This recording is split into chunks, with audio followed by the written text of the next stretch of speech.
తీర్థయాత్రలు ప్రేక్షకులకు నమస్కారం. అరుణాం కరుణాంతరంగితాక్షీం ధృతపాశాంకుశ పుష్పబాణ చాపాం అణిమాదిభిరావృతాం మయూఖై రహమిత్యేవ విభావయే భవానీ అని ఆ అమ్మవారిని మనం కొలుస్తూ ఉంటాము. అమ్మలగన్న అమ్మ మాయమ్మ, ముగ్గురమ్మలకు మూలపుటమ్మ, ఆది పరాశక్తి, లలితాదేవి, గాయత్రీదేవి, త్రిపుర సుందరి, ఇలా ఎన్నో నామాలతో ఆ అమ్మవారిని మనం కొలుచుకుంటూ ఉంటాము. మరి దేవి శరన్నవరాత్రి ఉత్సవాలు రాబోతూ ఉన్నాయి. దేవి శరన్నవరాత్రులలో అమ్మవారిని లలితా త్రిపుర సుందరి దేవిగా, దుర్గాదేవిగా, పార్వతీదేవిగా, అలాగే సరస్వతీదేవిగా, రాజరాజేశ్వరి దేవిగా ఎన్నో రూపాలలో ఎన్నో నామాలతో మనము కొలుచుకుంటూ ఉంటాము. ఆ అమ్మవారి యొక్క విశిష్టతని, ఈ నవరాత్రుల్లో అమ్మవారిని ఏ విధంగా ప్రార్థన చేయాలి, ఆ అమ్మవారిని ఏ విధంగా ప్రార్థన చేస్తే మనపై ఆ అమ్మవారి కరుణా కటాక్షాలు సిద్ధిస్తాయి అనేటువంటి విషయాలన్నింటి గురించి మనకు వివరించడానికి మనతో పాటు ఉన్నారు మలయాళ సద్గురు సన్యాస పీఠాధిపతి శ్రీ శ్రీ శ్రీ విష్ణు సేవానందగిరి స్వామీజీ గారు. నమస్కారం గురూజీ. నమస్కారం గురూజీ.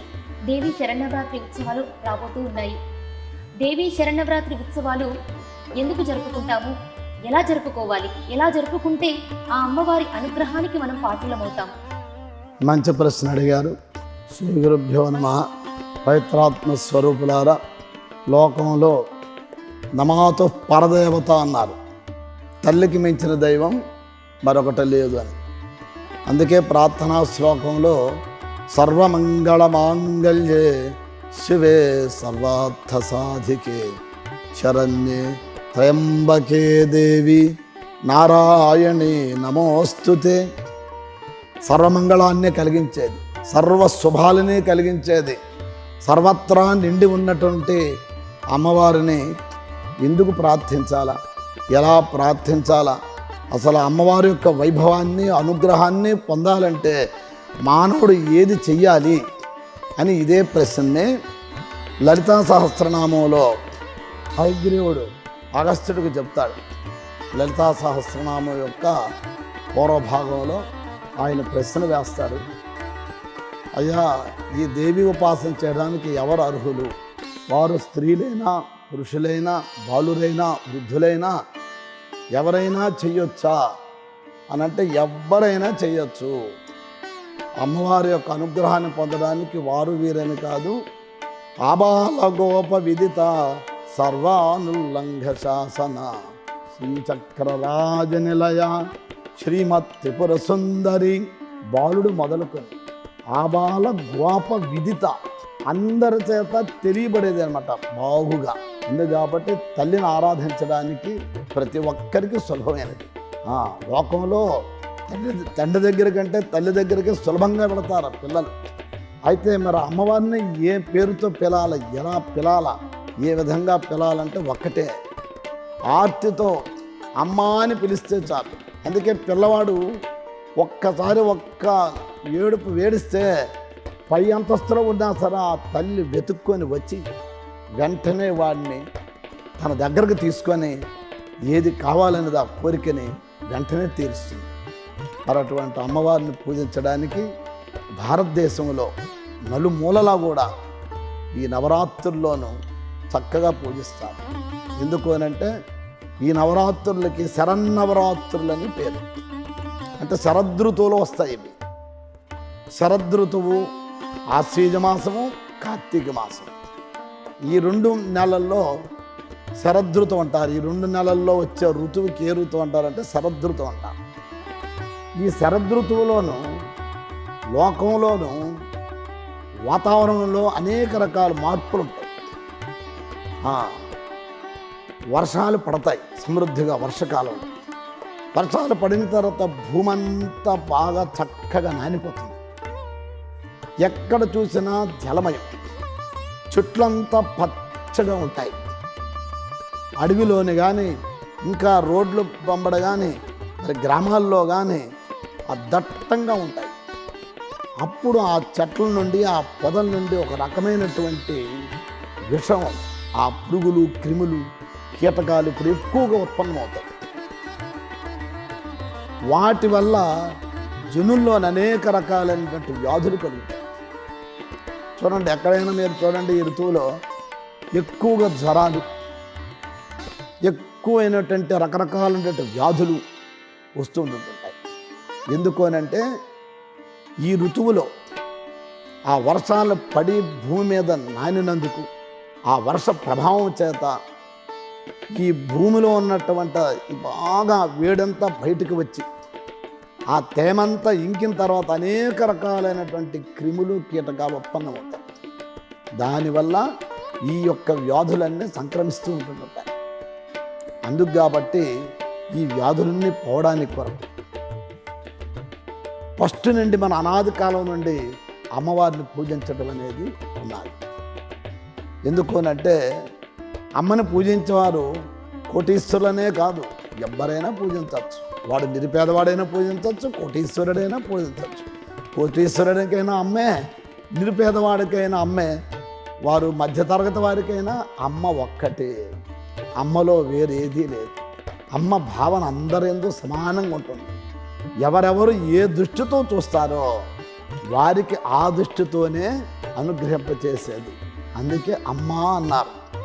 అందుకే అమ్మ దయ ఉంటే అన్నీ ఉన్నట్టు. అందుకే మన భారతీయ సంస్కృతిలో కూజి జాతులు మొదలుకొని చూడండి, మన ఈ అమ్మవారి యొక్క పూజలు కూజి జాతుల అడవుల్లోనూ రకరకాలైనటువంటి వాళ్ళు అమ్మవారిని పెట్టుకొని పూజించడం ప్రారంభించారు. అక్కడ నుండి గ్రామాల్లోనికి వచ్చింది.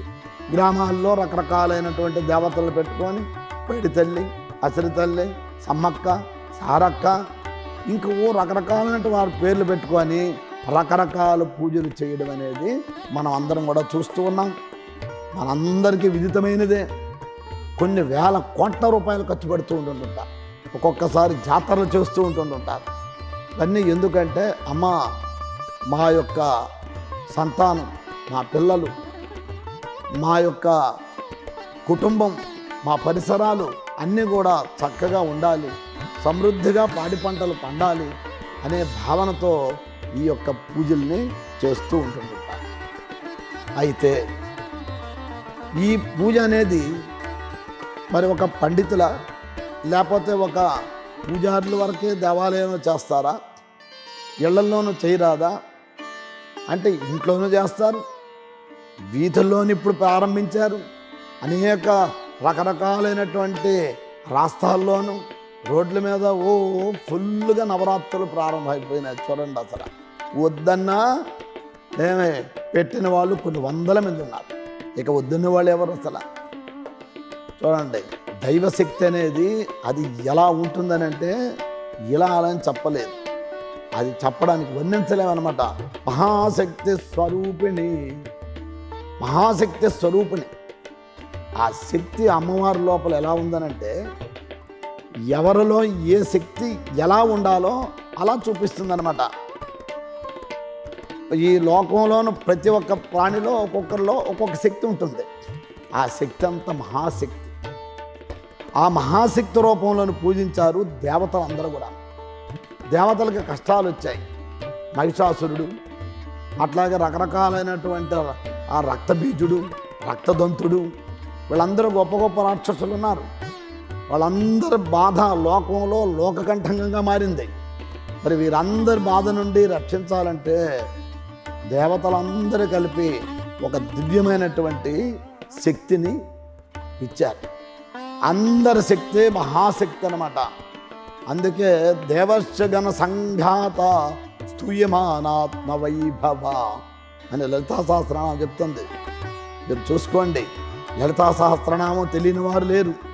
ఆ లలితా సహస్రనామాన్ని చక్కగా ఉదయం లేదా సాయంకాలం భక్తి శ్రద్ధలతో ఎవరైతే మరి ప్రార్థన చేస్తారో తప్పక అమ్మవారి అనుగ్రహానికి వారు పాత్రులు అవుతారు. దీంట్లో ఎట్టి సందేహం లేనే లేదు. 100% ఇది సత్యం. ఎందుకోనంటే భక్తి కావాలి. భక్తి మత్కల్ప లతిక పశుపాశ విమోచిని భావన భావనాగమ్య భవారణ్య కుఠారిక. భావనాగమ్య అట్లా కూర్చొని ఒక్కసారి మనస్ఫూర్తిగా నువ్వు భావం చేస్తేనే చాలు. భావనాగమ్య భవారణ్య కుఠారిక. భవం అంటే సంసారం. సంసారమే ఒక అరణ్యం. ఈ సంసారం అనే సముద్రంలో మనం ఉన్నాం. ఈ సంసారంలో అనేక రకాల ఇబ్బందులు, రకరకాలైనటువంటి ఈతి బాధలు, ఇటు ఇంట్లోనూ అటు ఇంట్లోనూ అటు సమాజం నుండి రకరకాలైన బాధలన్నిటి నుండి ఈ సంసారం నుండి బయట పడాలంటే సామాన్యం కాదు. ఆ దైవశక్తిని ఆశ్రయించాలి. ఆ దైవశక్తి రకరకాల రూపాలతో ప్రకాశిస్తున్నది. అందులో ఆ శక్తే అమ్మవారు అన్నమాట.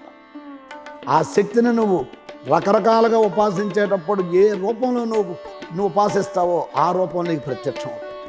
నువ్వు అమ్మవారి రూపంలో పూజిస్తే అమ్మవారి రూపంలో ప్రత్యక్షం అయిపోతుంది. అంతే. అమ్మవారిని పూజించే వాళ్ళు కొన్ని కోట్ల మీద ఉన్నారు. రకరకాల శ్రీచక్ర ఆభరణ, శ్రీచక్ర పూజలు, ప్రాతకాలాలు, ఉదయం సంధ్యాకాలాల్లోనూ సప్తశతీ పారాయణతో పూజలు, రకరకాలైనటువంటి అష్టోత్తరాలు, సహస్రనామార్చనలు, కుంకుమార్చనలతోనే చేస్తూనే ఉంటారు. ఎందుకు అనంటే అమ్మవారు వెంటనే కోరిక నెరవేరుస్తుంది. ఎట్లాగంటే సద్యప్రసాదిని విశ్వసాక్షిని. నువ్వు అమ్మ అని పిలిస్తే ఎట్లాగైతే తల్లి, మన లౌకికమైన తల్లే నీకు నీ దగ్గరికి చేర్చుకొని నీ కోరిక ఎలాగా తీరుస్తుందో అట్లాగే తల్లులకు తల్లి జగజ్జనని, జగన్మాత, లోకైక జనని, మహాత్రిపుర సుందరైనటువంటి ఆ జగన్మాత నువ్వు ఆర్తితో ఎప్పుడైతే పిలిచావో తప్పక వెంటనే నీకు అనుగ్రహాన్ని కలుగుతుంది. అందుకే సద్యప్రసాదిని అన్నారన్నమాట లలితా సహస్రనామంలో. నువ్వు ఆ భక్తితో ఎలా ప్రార్థిస్తే నీ మనస్సు ఎంత ఏకాగ్రత చెంది నువ్వు ప్రార్థిస్తావో వెంటనే అనుగ్రహిస్తుందట. చూడండి, అందుకే ప్రార్థనకు గొప్ప శక్తి ఉందన్నమాట. ప్రార్థన అనేది చాలా గొప్పది. ప్రార్థనను మనస్ఫూర్తిగా చేశావో నీ యొక్క సమస్యలన్నీ పూర్తిగా నెరవేరుతాయి. ఎలాగనంటే దేవతలకు ఏ సమస్య వచ్చినా సరే వాళ్ళు ఏం చేశారు, చక్కగా ప్రార్థన చేశారు.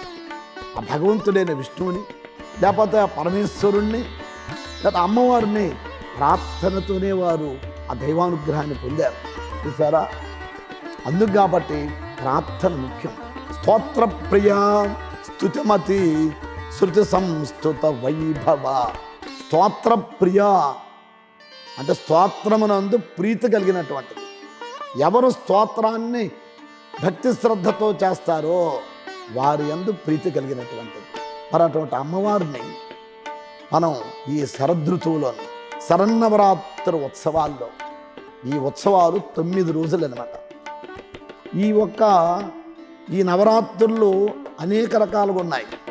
వసంత నవరాత్రులు, గుప్త నవరాత్రులు, అట్లాగే మాఘ నవరాత్రులు, అట్లాగే పౌష్య నవరాత్రులు, అట్లాగే ఇంకొక నవరాత్రి శరన్నవరాత్రులు. ఇవన్నీ 5 రకాలుగా నవరాత్రులు ఉన్నాయి. ఈ 5 నవరాత్రుల్లో ఒక్కొక్క నవరాత్రి ఒక్కొక్కసారి చేస్తూ ఉంటారు. గుప్త నవరాత్రులు అది ఆషాఢ మాసంలో చేస్తారు. గుప్త నవరాత్రులు ఆషాఢ మాసంలో చేస్తారు. అక్కడ కూడా 9 రోజులు 9 దేవతల్ని, అమ్మవారిని 9 రూపాయలుగా భావన చేసి పూజిస్తారు. వసంత నవరాత్రులు ఉన్నాయి, మార్చి ఏప్రిల్ నెలలో చేస్తారు. మార్చి ఏప్రిల్ నెలలో, ఈ 2 నెలల్లో ఏదో ఒక నెలలో వసంత నవరాత్రులు వస్తాయి. ఆ నవరాత్రుల్లో కూడా 9 రోజులు అమ్మవారిని 9 రూపాయలుగా చేస్తారు. అట్లాగే గుప్త నవరాత్రులు అంటే ఆషాఢ మాసం. అట్లాగే పౌష్య నవరాత్రులు పుష్యమాసం నుండి వస్తుంది, పుష్యమాసంలో చేస్తారు. అట్లాగే మాఘ నవరాత్రులు అంటారు, మాఘమాసంలో, ఫిబ్రవరి నెల ఆ మాఘమాసంలో ఈ నవరాత్రులు చేస్తారు. అప్పుడు కూడా 9 రోజులు అమ్మవారిని 9 రూపాయలుగా భావం చేసి చేస్తుంటారు.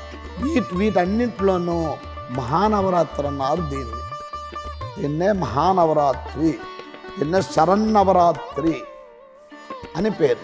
5 నవరాత్రులు వస్తాయి అన్నారు కదా గురువుగారు. అంటే మిగతా 4 నవరాత్రులకి ఇప్పుడు ఈ శరన్నవరాత్రులకి ఉన్నటువంటి వ్యత్యాసం ఏమిటి? అప్పుడు ఏ నామాలతోని మనము ఆ అమ్మవారిని కొలుచుకుంటాము నవరాత్రుల్లో, ఈ నవరాత్రుల్లో ఏ నామాలతోని అమ్మవారిని కొలుచుకుంటూ ఉంటాము? నవరాత్రుల్లో ఆ నవరాత్రుల కంటే ఈ నవరాత్రులు విశిష్టమైనది.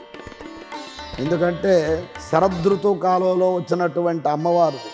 ఎందుకనంటే శరత్కాలీనకేన, శరదృతువు అని అంటే చంద్రుడు ఏ విధంగా ఈ 2 నెలల్లో స్వచ్ఛంగా ఉంటాడు.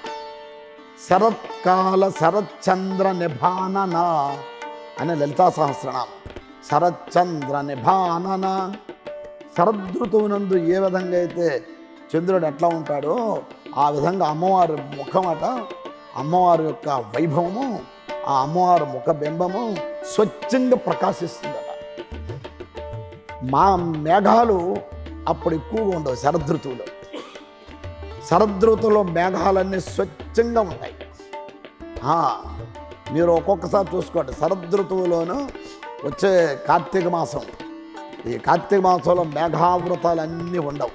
ఇవంతా వర్షం అంతా ఇదంతా ఇప్పుడు పోతుంది. ఇక ఇప్పుడు మేఘాలన్నీ స్వచ్ఛంగా ఉంటాయి, ఏదో నిర్మలంగా ఉంటుంది. అట్లా అమ్మవారట నిర్మలంగా ఉంటుందట. ఎలా ఋతువులో ఏ విధంగా అయితే ఏ గాలి లేకుండా ఏది లేకుండా ఉంటుందో అట్లా అమ్మవారి యొక్క ఆ వైభవం ఆ నిర్మలంగా ఉంటుంది. ఆ నిర్మలత్వమే కాదు, ఈ శరదృతువులో ఎక్కువగా 9 రకాల రూపాలతో పూజిస్తారు. ఇక్కడ ఎలాగానంటే రోజుకొక దేవత, బ్రహ్మచారిణి, చంద్రగంట, కాత్యాయని, సిద్ధమాత, అట్లాగే కాళరాత్రి, అట్లా ఇంకో రకం లలిత, భద్రకాళి, మహాకాళి, కాత్యాయని, గౌరీ, లక్ష్మి, సరస్వతి రూపాల్లోనూ పూజిస్తూ ఉంటారు. ఇక్కడ ఎక్కువగా ఏమిటనంటే ఈ శరన్నవరాత్రుల్లో సప్తశతి పారాయణం ఉంటుంది. సప్తశతి, సప్తశతి అని అంటే దాన్నే దుర్గా సప్తశతి అంటారు. దుర్గా సప్తశతి అనేది ప్రసిద్ధి అనమాట. 13 అధ్యాయాలు ఉంటాయి ఇందులో, 13 అధ్యాయాలు. మార్కండేయ ఉవాచ, మార్కండేయుడు చెప్తుంటాడు అన్నమాట. అదంతా ఒక రాజుకి ఒక వైశ్యునికి జరిగినటువంటి సంవాదం అన్నమాట. అది 13 అధ్యాయాల రూపంలో ఈ సప్తశతి ఉన్నది. ఈ సప్తశతి పారాయణం ఇక్కడ ప్రసిద్ధి అనమాట. ఈ శరన్నవరాత్రుల్లో ఈ శరన్నవరాత్రుల్లో చండీ హోమాలు ప్రసిద్ధి. ఈ నవరాత్రుల్లోనూ శ్రీచక్ర నవావరణ ప్రసిద్ధి. ఇవన్నీ ఎక్కువగా ప్రసిద్ధిగా ఉంటాయి ఈ నవరాత్రుల్లో. అట్లాగే ఆ నవరాత్రుల్లోనూ అష్టోత్తర సహస్రనామార్చనలు. ఆ నవరాత్రులు ఏవైతే ఉన్నాయో ఇది పుష్యమాసం వస్తే ఆ పుష్యమాసానికి సంబంధించినటువంటి ఏవైతే ఉన్నాయో అవన్నీ జరుగుతుంటాయి. అట్లా మాఘమాసానికి సంబంధించిన మాఘ పురాణాలు, దానికి సంబంధించినటువంటి ఇవి, అందులో ఉన్నటువంటి దేవీ మహాత్యాలు, అట్లా దేవీ భాగవత ప్రవచనాలు, ఆ దేవీ పారాయణం చేయడం, మన ఆ దేవీ భాగవతాన్ని, ఇవన్నీ కూడా వాటిల్లో ఉంటాయి. ఇందులోనూ కేవలం ఏమిటనంటే ఎక్కువగా ప్రసిద్ధంగా ఏమిటంటే పూజా భాగం ఎక్కువ ఉంటుంది. అందులోనే ఏమిటంటే కొన్ని గంటలు ఆ నవరాత్రుల్లో ఒక 2-3 గంటలు చేస్తారు ఉదయం, అంతే. ఇందులోనే ఏం చేస్తారంటే ఉదయం సాయంకాలం అక్కడ కూడా ఉపవాస వ్రతం ఉంటుంది. ఆ 9 రాత్రుల్లో ఉపవాస వ్రతం ఉంటుంది. ఇక్కడ కూడా ఉపవాస వ్రతం ఉంటుంది. కొంతమంది మంచినీరు లేదంటే నిమ్మకాయ, మధు అంటే తేనె కలిపి నీరుని స్వీకరించి 9 రోజులు కూడా ఈ వ్రతాన్ని ఆచరిస్తారు. కేవలం నేల మీదే శయనించి అహోరాత్రలు కూడా అమ్మవారి యొక్క నామాన్ని జపం చేస్తారు. ఏ జపం అది? ఓం ఓం ఐం హ్రీం క్లీం, ఐం హ్రీం క్లీం చాముండాయై విచ్చై అని నవావరణ మంత్రాన్ని జపం చేస్తుంటారు. నవావరణ మంత్రం అంటారు. ఈ మంత్రాన్ని జపం చేస్తారు. సప్తశతి పారాయణం చేస్తారు. సప్తశతి పారాయణ అనంతరం ఈ మంత్ర జపాన్ని చేసి ఈ మంత్ర జపం అయిన తర్వాత హవనాన్ని చేస్తారు. ఏది ఈ యొక్క శరన్నవరాత్రి ఉత్సవాలు. ఇదంతా ఎట్లా ఉంటుందంటే మంచి వైభవంగా ఉంటుంది. ఫస్ట్ రోజు ఏమిటంటే చక్కగా అమావాస్య రోజే అన్ని వస్తువులన్నీ సంసిద్ధంగా చేసుకొని ఆ ముందు రోజు అన్నీ తెచ్చుకొని చక్కగా ఒక పీఠాన్ని పెట్టి భక్తి శ్రద్ధలతో అమ్మవారి విగ్రహాన్ని కానీ అమ్మవారి యొక్క చిత్రాన్ని కానీ అమ్మవారి యొక్క ఇంకొక విధంగా వారి అనుసరించి వారికి సంబంధించిన దాంట్లోనూ ఆ రూపాన్ని చిత్రీకరించుకొని ఒక పెద్ద కలశ స్థాపన చేసి ఆ కలశం మీద అమ్మవారిని నిలుపుతారు, లేదా ఒక పెద్ద విగ్రహాన్ని ఉంచుతారు.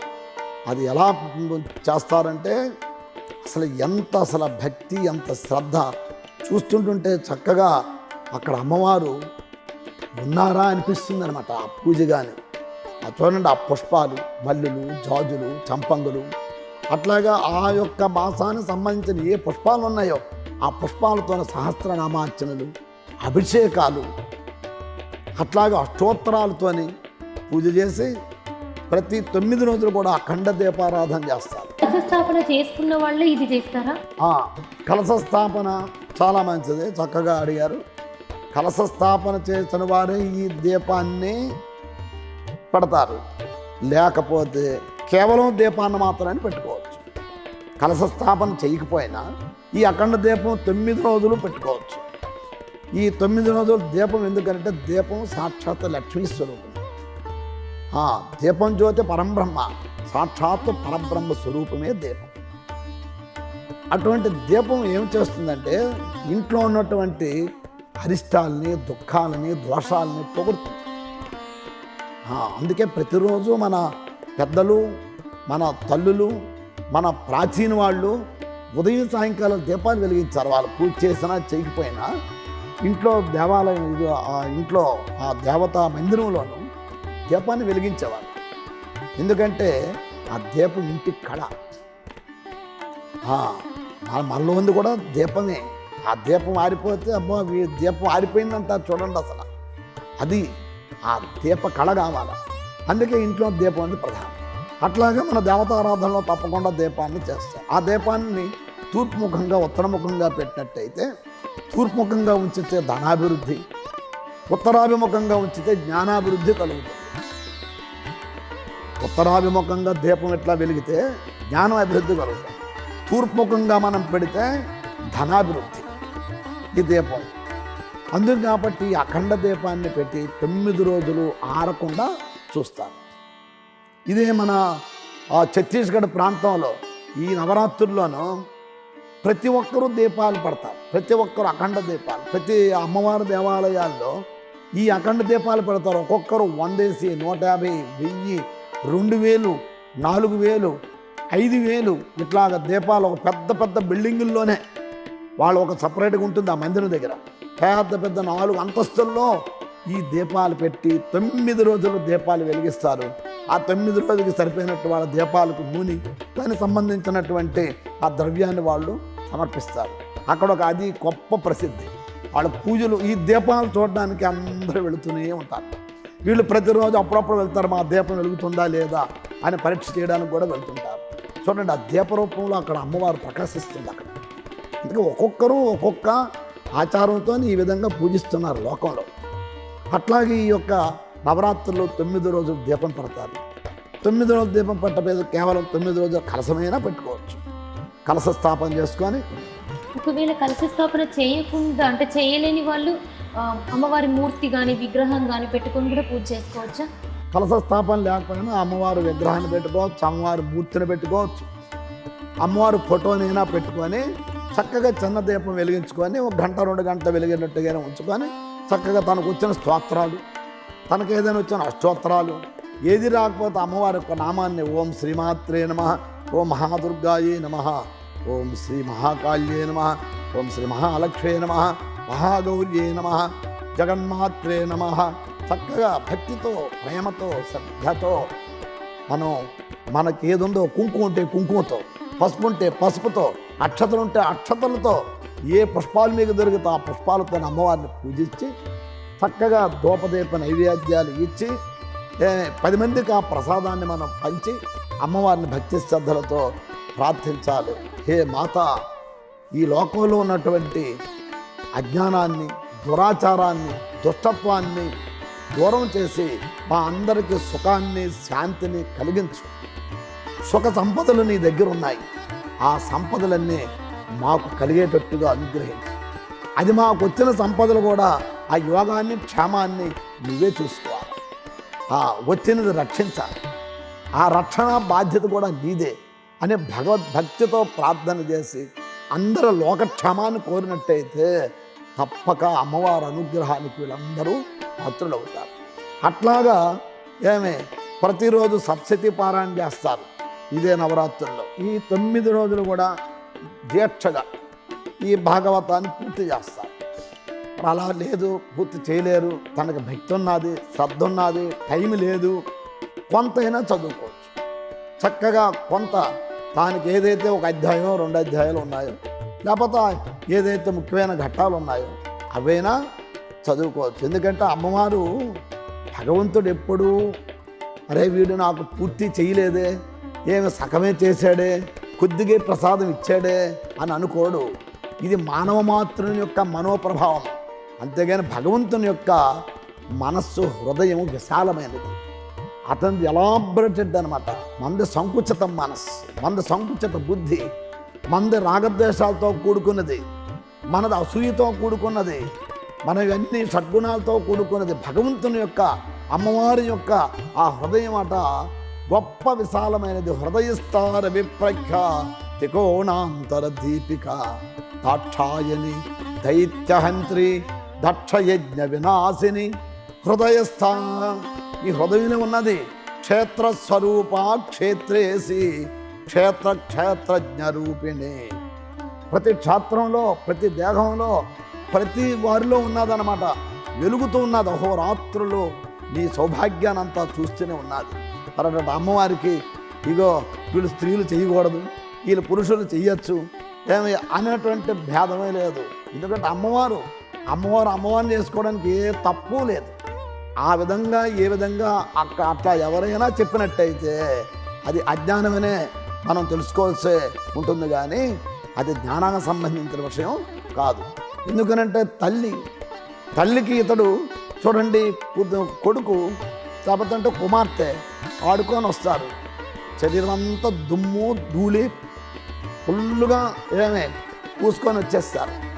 అమ్మో ఈ దుమ్ముతో నిండిపోయాడే, ధూళితో నిండిపోయాడే, వీడు దరిద్రుడు, వీడినద్దు అని ఆ తల్లి దూరం చేస్తుందా? మీరు చెప్పండి ఒకసారి. దూరం చేస్తుందా? దూరం చేయదు. ఎందుకు? తల్లి స్వభావం ఏమిటంటే ఆ హృదయంలో వాడి హృదయాన్ని చూస్తుంది. వీడి పిల్లవాడు, వీడికి ఏమీ తెలియదు, అందుకు నేను వీడిని మార్చాల. అట్లాగే అమ్మవారు కూడా భక్తులు నువ్వు ఏ విధంగా ప్రార్థించు, నువ్వు భక్తితో లేకపోతే భక్తి లేకుండా అయినా సరే ఏ విధంగా నువ్వు ప్రార్థించినా తప్పక అమ్మవారి అనుగ్రహానికి పాత్రులవుతారు. అందుకే శంకరాచార్యులు ఏమన్నారంటే కుపుత్రో జాయేత క్వచిదపి కుమాతాన భవతి. లోకంలో చెడ్డ పుత్రుడు ఉంటాడు, కానీ చెడ్డ తల్లి ఉండదు అని చెప్పాడు. ఎందుకంటే తన పుత్రుడు ఎంత చెడ్డవాడైనా, ఎంత మూర్ఖుడైనా, ఎంత దొంగ అయినా వాడు నా కొడుకు, వాడిని సరిదిద్దాలా అని అంటుందే కానీ తల్లి ఎప్పటికీ అతన్ని దూరం చేయదు. ఈ తల్లులే, ఈ లోకంలో ఉన్న తల్లులకి ఎంత అయితే ఇక అందరినీ పుట్టించిన ఆ తల్లికి ఎంత ఉండాలా చెప్పండి ఓ ప్రేక్షకులారా, మీరే ఆలోచించండి. అందుకని భగవంతుని పూజించడానికి, అమ్మవారిని అర్చించడానికి వీరు వారైనా లేదు. భక్తి, శ్రద్ధ, విశ్వాసం, నమ్మకం ఎక్కడ ఉంటుందో అక్కడ అన్నీ ఉంటాయి. అక్కడ అమ్మవారు స్వయంగా మీ ఇంట్లోనే వస్తుంది. అందుకే కదా అమ్మవార్లందరూ కూడా ఆ లక్ష్మీ పూజలు చేస్తుంటారు. శ్రావణ మాసంలో చూడండి ఎంత భక్తి శ్రద్ధలతో పూజ చేస్తారు. ఏదైనా అమ్మవారు వద్దంటుందా? ఆ హారత కూడా పాడుతుంటారు. సాయంకాల సమయములు సంధ్యాదీపారాధనలు వచ్చును తల్లి వరలక్ష్మి, వచ్చును తల్లి మహాలక్ష్మి. ఎంత మంచి పాట! ఆ పాట ఆ భక్తితో పాడాలి, ఆ భక్తితో హారతని ఇవ్వాలి. తప్పక అమ్మవారు వచ్చినట్టే ఆ లక్ష్మీ వైభవంలో రాసే ఉంది. కాళ్ళకు గజ్జలు కట్టింది, మెడలో హారం వేసింది, అడిగినవన్నీ ఇచ్చింది, పిలిచిన వెంటనే వచ్చింది. ఆ పిలుపు కావాలి మీకు. ఆ పిలుపు ఎట్లా ఉండాలి? ఆర్తి ఉండాలి. మన లోకంలో కొంతమంది మాట్లాడతారు, వాళ్ళు మాట్లాడితే మన కోపం వస్తుంటుంది. కొంతమంది మామూలుగా ఆప్యాయంగా చిన్న మాట్లాడితే చాలు, చిన్న మాట్లాడితే చాలు, వాళ్ళు ఎందుకు మనం ఎంతో గౌరవంగా ఉంటాం. ఆ మాట, ఆ పిలుపు, నా ఇది, ఆ ప్రేమ, నీ యొక్క నడవడిక, నీ ఆచరణ, నీ ధర్మాచరణ, నువ్వు కేవలం పూజ చేసేయడం కాదు.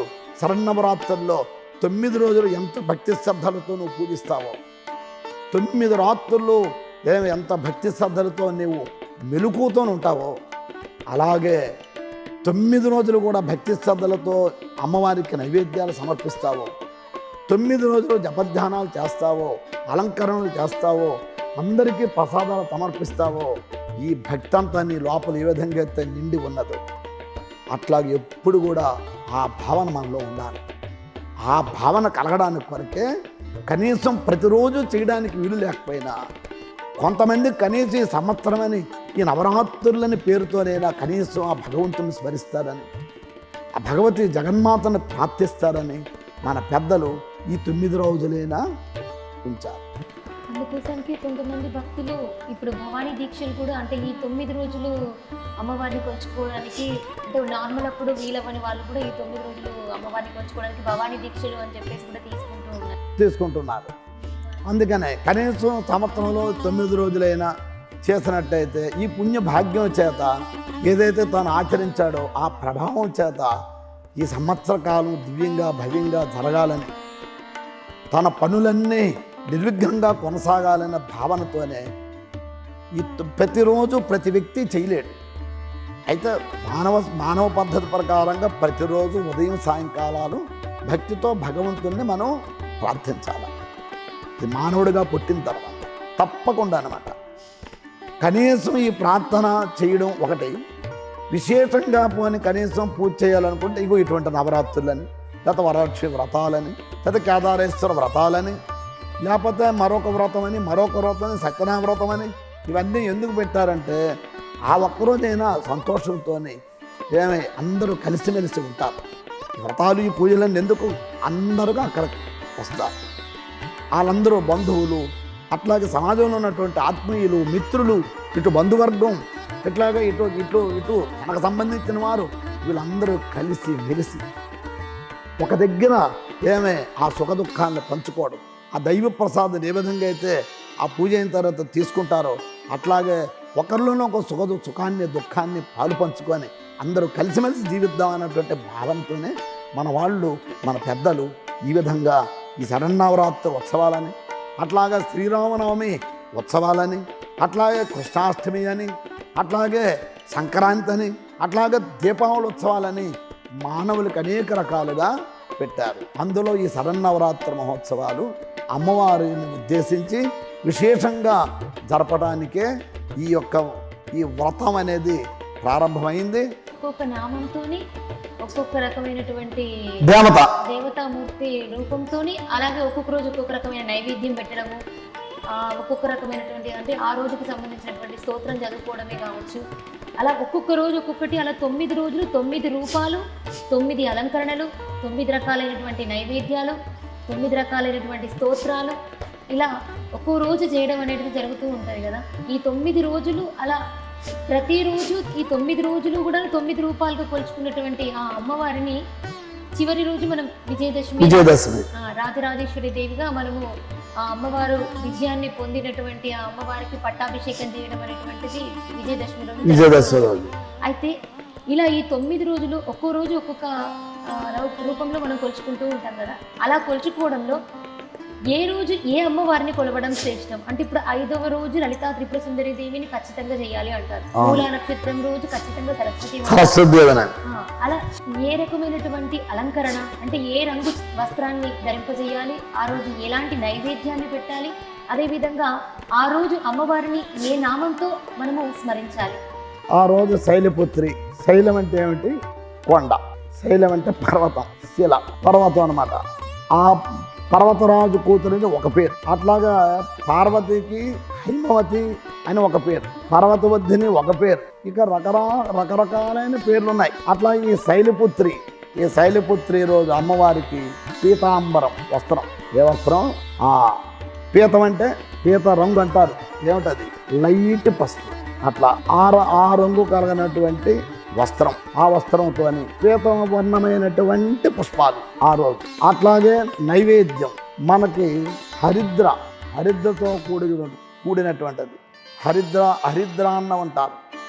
హరిద్రాన్నం అంటే ఏమిటి? పులిహార. హరిద్రాన్నైక రసిక దధ్యన్న ప్రీతి సక్త. లలితా సహస్రనామంలో ఒక్కొక్కటి ఒక్కొక్క రకం అన్నమాట. పసుపుతో కలిపిన అన్నంతో ప్రీతి చెందినటువంటిది. అట్లాగే దద్దోజనంతో కూడినటువంటి అన్నంతో ప్రీతి చెందినటువంటిది. అట్లాగే ఆ రోజు అష్టోత్తరాల్లోనూ మామూలుగా 9 అష్టోత్తరాలు. అట్లా శైలపుత్రి అన్నటువంటి అష్టోత్తరం ఉంటుంది.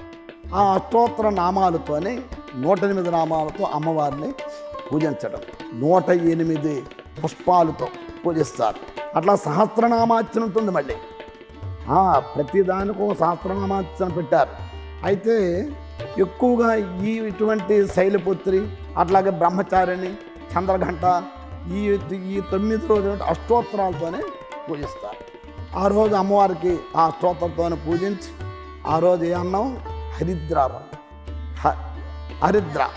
హరిద్ర అన్నంతో అమ్మవారిని నైవేద్యం పెట్టి ధూపదీప నైవేద్యాలతోనే అలంకరించి ఇది మన పసుపు, ఇది ఆకుపచ్చ ఉన్నటువంటి మనకు ఉంటాయి కదా, ఏమిటి పత్రాలు. ఆ పత్రాలు కలహార జాజి పుష్పాలు ఉంటాయి కదండి. ఆ కలహార పుష్పాల యొక్క పత్రం అంటే ఆకులు. ఆ ఆకులతో చక్కగా అలంకరణ చేసి ఒక మంటపంలాగా ఏర్పాటు చేసి ఒక్కొక్క మూర్తికి ఒక్కొక్క మంటపం. అట్లాగా 9 రోజులు 9 మూర్తులకి ఒక్కొక్క మంటపం పెట్టిన వారు ఉన్నారు.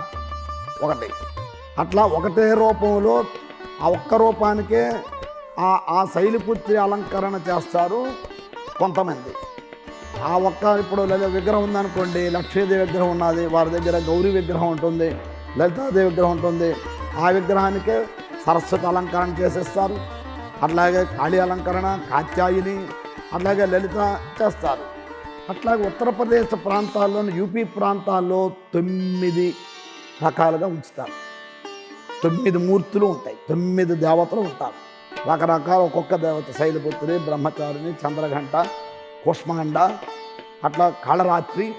9 రకాల విగ్రహాలు పెట్టేసి ఆ రోజే పూజలు చేపిస్తారు. అట్లాగా 9 యొక్క దేవతలు ఒకటే మూర్తిలో. మన సైడ్ అయితే ఒకటే మూర్తిలో 9 రోజులు అలాగనే చేస్తారు. ఇక్కడ కూడా కొంతమంది కొన్ని రకాలుగా అట్లా చేస్తారు. అట్లా 9 రకాలుగా చేస్తారు. అట్లాగా ఫస్ట్ రోజు ఈ శైలపుత్రి ఆ విధంగా చేస్తారు. రెండో రోజు బ్రహ్మచారిణి రూపం. బ్రహ్మచారిణి అంటే బ్రహ్మచర్యం అంటే బ్రహ్మచారికి ఎటువంటి కోరిక లేదు, ఎటువంటి ఇది లేదు. కేవలం అక్కడ ఎటువంటి అలంకరణలు ఎక్కువ ఉండవు. అలంకరణలు బ్రహ్మచారిని కదా. బ్రహ్మచారి లోకంలో ఎట్లా ఉండాలా? ఉరికే గృహస్థుల్లాగా మామూలుగా చక్కగా మీద బంగారు కడాలు లేకపోతే ఉంగరాలు, మంచి డ్రెస్సులు వేసుకోవడానికి లేదు. బ్రహ్మచారి నిర్మలంగా, స్వచ్ఛంగా, ఎటువంటి ఇది లేకుండా నిరాడంబరంగా ఉండాలి. ఆడంబరాలు ఉండకూడదు. అట్లా అమ్మవారికి అక్కడ కేవలం వైట్, తెలుపు, ఎట్లాగే సరస్వతికి పుష్పాలు తెలుపు అలంకరణ చేస్తారో అట్లాగా తెలుపు వస్త్రంతో, తెల్ల పుష్పాలతో, తెల్లనైనటువంటి ప్రసాదం ఏమిటది? చక్కెర పొంగలి. చక్కగా అందులోని కొబ్బరి తురిమి, అందులో యాలకి పొడి వేసి, చక్కనైనటువంటి ఆ చక్కెర ఎటువంటిది? కలకండ అంటే నవ్వోతు అంటారు. ఆ నవ్వోతుని పొడి చేసి, ఆ పొడితో ఈ చక్కెర పనికిరాదు. ఈ చక్కెర అంతా విషం. మన అమ్మవారికి మన విషంతో పెట్టినట్టు అవుతుంది. అంతే కాబట్టి అటువంటి దీనితో ప్రసాదాన్ని తయారు చేస్తారు. తయారు చేసి ఆ ప్రసాదం నైవేద్యం పెడతారు. ఈ తెలుపు పుష్పాలతో అమ్మవారిని చక్కగా అష్టోత్తరంతో పూజిస్తారు. బ్రహ్మచారిణి అమ్మవారికి సంబంధించినటువంటి ఆ స్తోత్రం ఏదైతే ఉన్నాయో, అంటే స్తోత్రాలని ఇవి ఉంటాయి, కొన్ని నామాలే మారుతాయి. ప్రతి దాంట్లో స్తోత్రం అంతా ఒకటే. ఇప్పుడు స్వీట్ అంతా ఒకటే. మనం బాలుసా తిన్నా, జిలేబీ తిన్నా, అట్లా మైసూరు పాక తిన్నా, లేకపోతే మరొక స్వీట్ తిన్నా, అందులో ఉన్న స్వీట్ ఒక్కటే. దాంట్లో పదార్థాలు కొన్ని మారుతాయి అంతే. మైదా పిండి మారచ్చు, గోధుమ పిండి మారచ్చు, చనా పిండి మారచ్చు. That is the different of there, but sweet is one. Sweet ఒక్కటే. అట్లా ఇందులోని అష్టోత్తరాలు అన్నీ ఒకటే.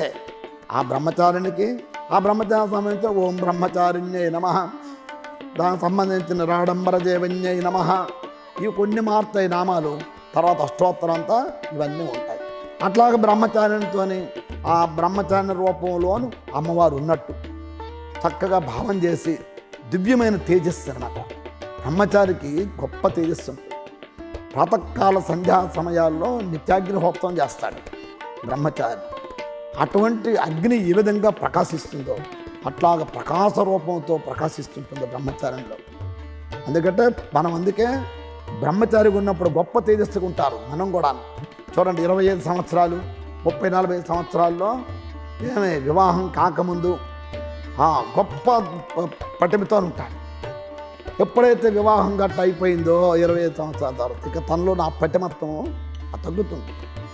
ఎందుకంటే బ్రహ్మచర్య ఆ వీర్య శక్తి ఉంటుందన్నమాట. అతడు ఈ లోకంలో ఏదైనా సాధించగలడు ఆ వీర్యశక్తితో. అందుకు కాబట్టి ఇక్కడ అమ్మవారు బ్రహ్మచారిణి రూపంలోనూ ఇటువంటి బ్రహ్మచర్యాన్ని మీరు శీలించాలా మీ నిత్య జీవితంలోనూ అన్నటువంటి విషయాన్ని తెలుపుతుంది. అట్లా శైలపుత్రి దీంట్లో మీరు ఎటువంటి కష్టాలు వచ్చినా, బండ లాంటి కష్టాలు, బండ కొట్టాలంటే చాలా కష్టం. బండలు కొట్టాలంటే మిషన్లు కావాలి, గోడ కొట్టాలంటే సామాన్యంగా మనం కొట్టివచ్చు. అట్లాగే మీ లోపల ఉన్న కష్టాలన్నిటిని కూడా తట్టుకోవాలనుకుంటే మీ హృదయం గొప్ప సాత్విక బుద్ధితో తయారైతే అప్పుడు మీరు ఎటువంటి కష్టాన్ని ఎదుర్కోవచ్చు అనేటువంటి నిదర్శనాన్ని చూపిస్తుంది ఆ యొక్క ఇది. తర్వాత మూడవది చంద్రఘంట. చంద్రఘంట అన్నమాట. చంద్రుడు ఏ విధంగా అయితే పూర్ణిమ చంద్రుడు, షోడశ కళా ప్రపూర్ణుడైనటువంటి పూర్ణిమ చంద్రుడు నిండుగా ప్రకాశిస్తాడు చూడండి. అట్లాగా నిండుగా ప్రకాశిస్తుంటాడు. ఎటువంటి లోటు లేదు, షోడశ కళలు ఉంటాయి. ఎక్కడ ఆ చంద్రఘంట. ఆ చంద్రఘంట అన్నట్టు అమ్మవారికి ఒక గంట ఉంటుందన్నమాట. ఆ గంట మోగుతుంటుంది. ఎలా ఆ గంట మనకు తెలుపుతుందన్నమాట. ప్రతిరోజు మనకి ప్రాతకాలం లేవగానే ఒక గంట పెట్టుకుంటాం వెలుగు రావడానికి కూడా. అట్లా గుళ్ళో గంట కొడతాం. ఎందుకు? భగవంతుడికి నేను వచ్చానని తెలపడానికి. అయ్యో నేను వచ్చాను నీకు కలిసి. అందుకు ఆయనకి ఎందుకు గంట లేకపోతే? ఆయన ఘంటానాద స్వరూపుడైన విష్ణు సహస్రంలో చెప్పింది. ఆయన పెద్ద మహాస్వన శాబ్దన పెద్ద నాథం అన్నమాట అయింది. నీ నాథం ఎంత? గంట ఎందుకనంటే ఓంకార శబ్దం వస్తుంది. ఆ ఓంకార ఓం శబ్దాన్ని ఆయనకి మనం ఓంకారంతోనే మనం ఆయనకి స్వాగతం పలుకుతాం. ఎందుకంటే భగవంతుడు ప్రణవస్వరూపుడు. ఓమిత్యాత్మానయుంజీత అని నారాయణం చెప్తుంది. ఓమితి బ్రహ్మ ఓమితి దగం సర్వం అని నారాయణోపనిషత్తు చెప్తుంది అన్నమాట. ఓంకారమే బ్రహ్మ. అటువంటి బ్రహ్మస్వరూపుని నీవు అని అక్కడ ఓంకారం మనతోని స్వాగతం పలికినట్టుగా ఘంటానాదాన్ని చేస్తాం. అట్లాగా అమ్మవారి ఇక్కడ ఒక ఘంట శబ్దం ఆ ఓంకారాన్ని ప్రస్ఫుటింపజేస్తుంది అనమాట. అటువంటి చంద్రఘంట అనేటువంటి అమ్మవారికి మరి చంద్రుడికి ఏమిటి ఎక్కువ ఇష్టం? ఆ చంద్రుడికి ఏమేస్తారు చెప్పండి? బియ్యం ధాన్యం పెడతారు. ఆ ధాన్యాన్ని ఉడకబెట్టి చక్కగా పొంగలు చేస్తారు మన వాళ్ళు. అక్కడ ధాన్యాన్ని ఫస్ట్ వచ్చిన తొలకర ధాన్యాన్ని తీసి పొంగలు చేస్తుంటారు చూడ సంక్రాంతికి. అట్లా ఇక్కడ పొంగలి నైవేద్యం. పొంగల్ అంటే అందులో అన్నీ కొన్ని ఉంటాయి. చక్కగా మిరియాలు, ఆ జీడిపప్పు, ఇవన్నీ కలిపి మంచి ఆవు నెయ్యి కలిపినటువంటి ఆ పొంగలి నైవేద్యాన్ని సమర్పిస్తారు. అట్లాగే శ్వేతపుష్పాలు ఇక్కడ కూడా శ్వేతపుష్పాలు, శ్వేతపుష్పం, శ్వేతాంబరం అని మనకి అక్కడ చంద్రుని యొక్క దీంట్లో వస్తుంది నవగ్రహాల్లో. తెల్లని వస్త్రం ఇటువంటి దీంతో పూజించి అమ్మవారికి ఆ రోజు చక్కగా అర్చన చేసి మనస్సు ఎప్పుడు శుద్ధంగా ఉండాలి. ఎట్లా అయితే చంద్రుడు స్వచ్ఛంగా ఉంటాడు పూర్ణిమ రోజు, అట్లాగే అమ్మవారు మనకి ఏం చెప్తుందంటే నీ మనస్సుని ఎప్పుడు శుద్ధంగా ఉంచుకో, మనస్సులోని కల్మషాలన్నీ తీసేయి. అది మనకు నిదర్శనం అన్నమాట. ఆ విధంగా ఈ చంద్రఘంట అనేటువంటిది పూజిస్తారు. అట్లా కోష్మాండేతి, కోష్మాండ అని ఆ దేవత పేరు. కోష్మం అంటే ఏమిటి? కోష్మాండం అంటే గుమ్మడికాయ, కోష్మం అంటే గుమ్మడికాయ. గుమ్మడికాయ ఉన్నది చాలా గొప్పది. సంక్రాంతి రోజుల్లోని ఆ గుమ్మడికాయని మన కార్తీక మాసంలో ఆ గుమ్మడికాయని దానం చేస్తాం. చూడండి, ఆ గుమ్మడికాయకి అదే 2 రకాలు ఉంటాయి. అదే కోష్మాండ దానం అంట. బూడిద గుమ్మడికాయ మొత్తం, తర్వాత రాస గుమ్మడికాయ. ఈ గుమ్మడికాయలు మనం దానం చేస్తాం. ఆ గుమ్మడికాయలు గొప్ప ప్రసిద్ధి, గొప్ప ఇందనమాట. అందుకే సంవత్సరానికి 2 సార్లు గుమ్మడికాయ కూర తినాలి కంపల్సరీగా, ప్రతి వ్యక్తి అయినా సరే. ఎందుకనంటే మన లోపల మనం తింటున్నప్పుడు రకరకాలైనటువంటి ఆహారంలో వెంట్రుకలు, ఇంకా రకరకాలైన పాస్టిక్ సంబంధం ఏదైనా వెళ్ళిపోయినా ఈ గుమ్మడికాయని తిన్నట్టయితే తప్పకుండా వాటి అన్నిటిని తీసేస్తారు లోపల శరీరంలో. మీరు ఆయుర్వేదంగా చూడండి, అది ఆయుర్వేదంలో కూడా చెప్పబడుతుంది.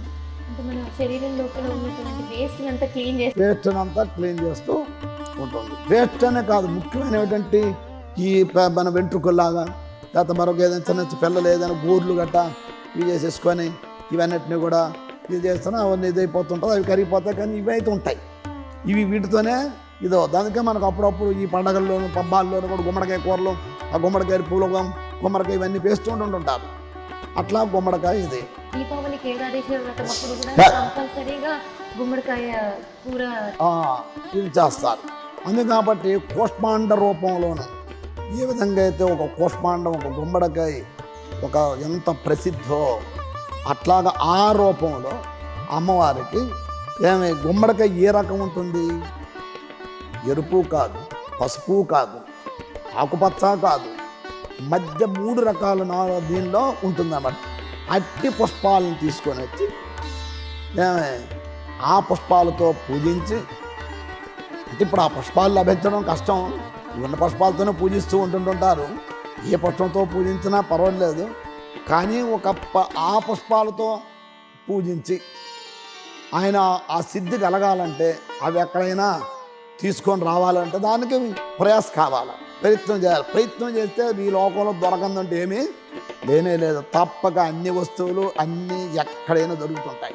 మీరు చూడండి, సినిమాల్లో చూపిస్తుంటుంటారు, ఎక్కడికైనా వెళ్ళి ఆ వస్తువు తెస్తుంటారు. అది సినిమా అనుకోండి. కానీ నిత్య జీవితంలో అలా కాదు, మనకి ఏదైనా లభిస్తుంది. భగవంతుడు అన్ని రకాలుగా ఏర్పాటు చేశాడు. భగవత్ సృష్టి అది.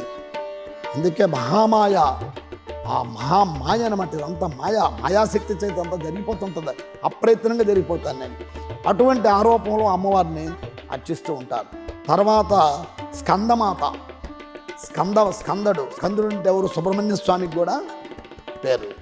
ఓం స్కందాయ నమః, ఓం స్కందమాత్రే నమః, స్కందమాత్రే నమః. స్కందుడికి తల్లి, అంటే సుబ్రహ్మణ్య స్వామికి తల్లి అనేటువంటి రూపంలో, స్కందమాత రూపంలో అమ్మవారిని పూజిస్తారు. అక్కడ అమ్మవారికి మనం ఈ కోష్మాండకి నైవేద్యం మనం అక్కడ ఫస్ట్ హరిద్రాన్నం, తర్వాత పాయసాన్నం, తర్వాత పొంగలి. ఇక్కడ ఏమిటంటే దద్యోదనం అంటే పెరుగు.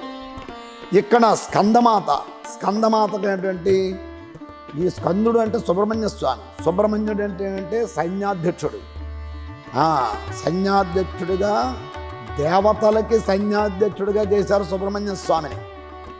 అట్లా విఘ్నేశ్వరుడు గణాలకు అధిపతిగా విఘ్నేశ్వరుడు చేశారు. అందుకే మన భగవద్గీతలో కూడా వస్తుందన్నమాట ఈ విషయాన్ని. ఇక్కడ ఆయన ఈ సైన్యాధ్యక్షుడు, ఆయన సైన్యాధ్యక్షుడు కాబట్టి సైన్యాధ్యక్షుడు తల్లి అధ్యక్షుడు ఆయన. సైన్యానికంటే ఎంత బలం, ఎంత ఇది ఉండాలా. సైన్యాధ్యక్షుడు అంటే గొప్ప తెలివి, గొప్ప ఇది, గొప్ప మేధస్సు ఉండాలా. అటువంటి మేధస్సు కలిగినటువంటి అమ్మవారికి ఇక్కడ నైవేద్యం మన చంద్రకాంతలు అంటారు. చంద్రకాంతలని పేరు. చంద్రకాంతలని చంద్రవంక ప్రాయుల నెల ఎట్లా ఉంటుంది వాటిని చంద్రకాంతలని పేరు. మరి ఇక్కడ ఏమంటారో తెలియదు. అది ఒక బియ్యం పిండి, వరిపిండి గోధుమ పిండితో కలిపినటువంటి పిండితో చేస్తారు. అది చేసి నైవేద్యం పెడతారు. పుష్పాలు ఏం పుష్పాలు? ఇక్కడ మందార పుష్పాలతో పూజిస్తారు. అట్లాగా కాత్యాయని కాళహంత్రి అని లలితా సహస్రనామలో కచ్చుని కుమార్తె కాత్యాయని వ్రతం. మన భాగవతంలో గోపికలందరూ కృష్ణుడు కావాలని కాత్యాయని వ్రతాన్ని చేశారు. ఆ అమ్మవారే కాత్యాయని రూపంలో ఉంటుంది. అంటే కన్యా రూపంలో ఉంటుందన్నమాట. 16 సంవత్సరాలు లోపల ఆ లోపల ఉన్న వారిని కన్యనంటారు. అటువంటి కన్యా రూపంలో కన్యకులందరూ పూజించారు. అక్కడ ఎవరు కావాలని? కృష్ణుడు కావాలని. అందుకే కాత్యాయని వ్రతాన్ని చేయమని చెప్పారు వాళ్ళు. ఆ కాత్యాయని వ్రతాన్ని ప్రాతకాలం వెలిగిసి నదిలో స్నానం చేసుకొని చక్కగా ఎటువంటి ఇది లేకుండా దిగంబరుడు కాకుండా కట్టు వస్త్రాలతో స్నానం చేసి చక్కగా ఆ వస్త్రాలతో స్నానం చేసి మడి వస్త్రాలతో పూజించి అమ్మవారిని చక్కనైనటువంటి మల్లె పుష్పాలతో పూజించాలి. ఏ పుష్పాలతోని? ఆ మల్లెపూలతోని చక్కని సువాసన వస్తుందన్నమాట.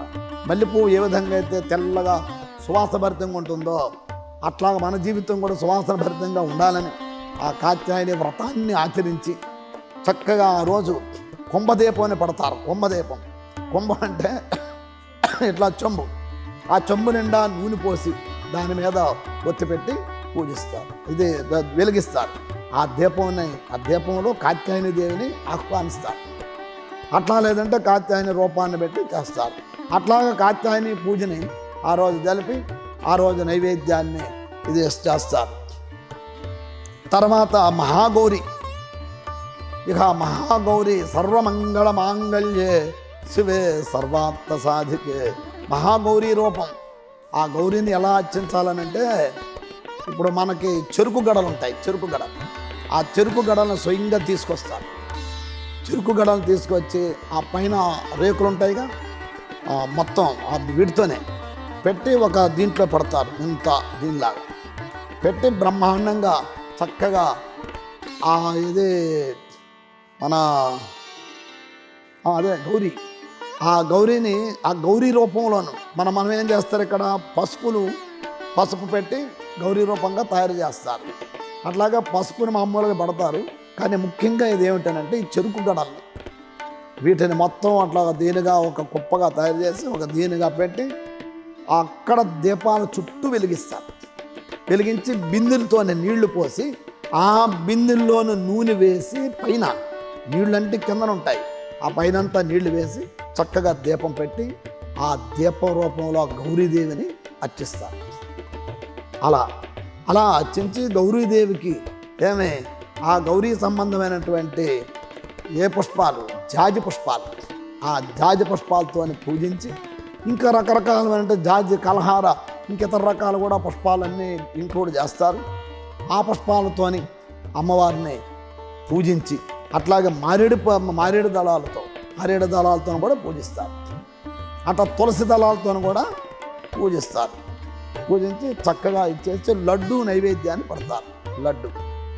చక్కనైనటువంటి లడ్డూ నైవేద్యం చేసి దీపదూపాలు సమర్పించి కాత్యాయని దేవి మాకు సంపూర్ణంగా అనుగ్రహించుగాక అని ఆ వ్రతాన్ని చేసి వాళ్ళ అభీష్ట సిద్ధిని పొందుతారు. తర్వాత సర్వమంగళ అదే దుర్గా.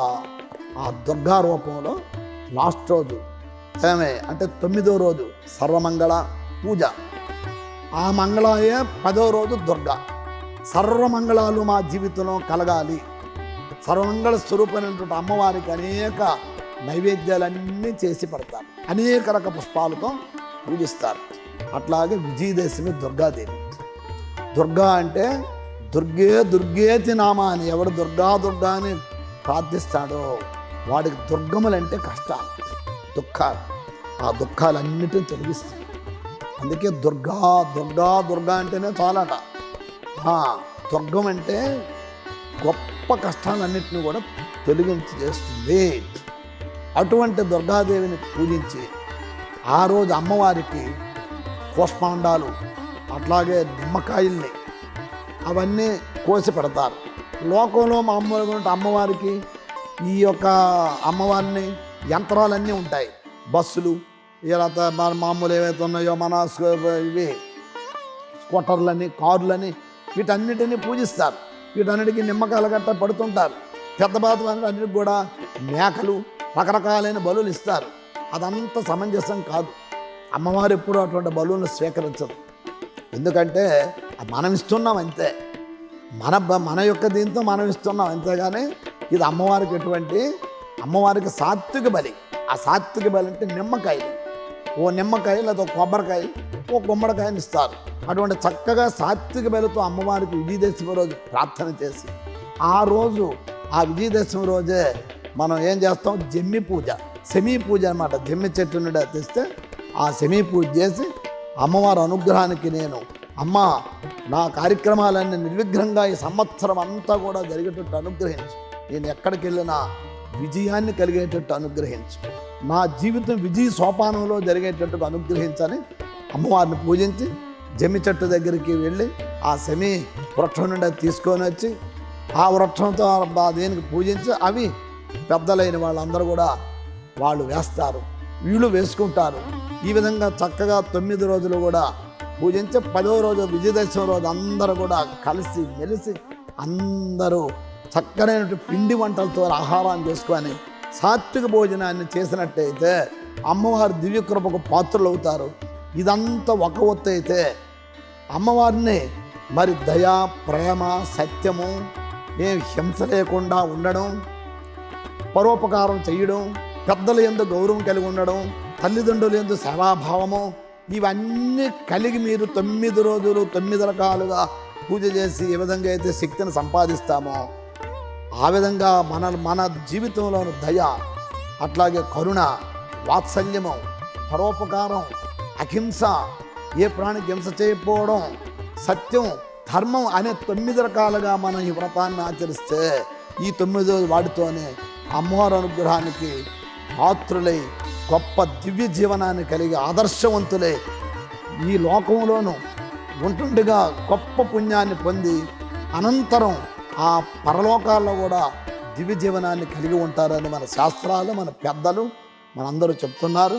అందుకు కాబట్టి ఇటువంటి ఈ యొక్క మహానవరాత్రి ఉత్సవాలు మీ అందరూ కూడా భక్తి శ్రద్ధలతో ఆచరించి ఎటువంటి హింసాత్మకమైనటువంటివి లేకుండా ప్రేమ కలిగి ఒక్కొక్కరు అన్యోన్యంగా సహకరించుకొని వీరికి లేకపోతే వారికి లేకపోతే వీరికిచ్చి భక్తితో ప్రేమతో అమ్మవారిని అర్చించి మీ అందరూ తరించాలని అటువంటి శక్తి మీ అందరికీ ఆ జగన్మాత, ఆ మహాలక్ష్మి, మహాగౌరి, ఆ మహా సరస్వతి, త్రిపుర సుందరి ఇచ్చి ధనధాన్య సంపత్తుతో భక్తి జ్ఞాన వైరాగ్యాలతో వెలసిల్లాలని ఆ భగవతి జగన్మాత సర్వదా మీ యందు కాపాడుగాక. మరి అటువంటి ఈ దివ్యత్వాన్ని మీకు అందించినటువంటి ఈ తీర్థయాత్ర ఛానల్ వారు ఈ రూపంగా మీ అందరికీ కూడా ఈ విషయాన్ని తెలుపుతున్నారు. వారు గొప్ప ఉదార హృదయంతోనే, విశాలమైనటువంటి దీనితోనే ఈ ఛానల్లోనూ ఇంతమంది యొక్క ఆ వాగామృతాన్ని మీ అందరికీ అందజేస్తున్నారంటే దీని వెనక వారు ఎంతో కష్టపడి అనేక చోట్ల వెళ్ళి వాళ్ళందరి దగ్గర ఈ యొక్క వచనామృతాన్ని స్వీకరించి మీ అందరికీ అందజేస్తున్నటువంటి ఆ తీర్థయాత్ర ఛానల్ యాజమాన్యానికి కూడా, ఆ ఫౌండేషన్ వారికి కూడా ఆ భగవతి జగన్మాత సంపూర్ణమైన అనుగ్రహంతో సర్వదా రక్షించుగాక. ఓం శాంతి శాంతి శాంతి. ధన్యవాదాలు గురువు గారు, చాలా చక్కగా వివరించారు.